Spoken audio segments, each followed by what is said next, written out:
ऋषी आले, भोवताल बसले, आता पेज खाणार. बेंडकीला वाटलं ही संधी आहे, मला उशाप आहे, ऋषीचे प्राण वाचवले तर शाप मुक्त होतील.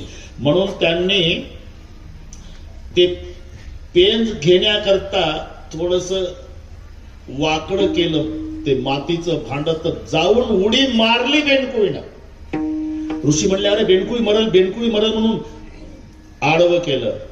बेंडकुळी तर जिवंत बाहेर आली, पण तो मेलेला साप बाहेर आला का. ऋषी घाबरले, बापरे या बेंडकुळीचे केवढे उपकार आहे, हिनं उडी टाकली नसती तर आपण वाकडं भांड केलं नसतं तर हे पेज खाऊन मेलो असतो. म्हणून जल घेतलं, अभिमंत्रित केलं, त्या बेंडकुळीवर शिंपडलं, ती सुंदर स्त्री झाली.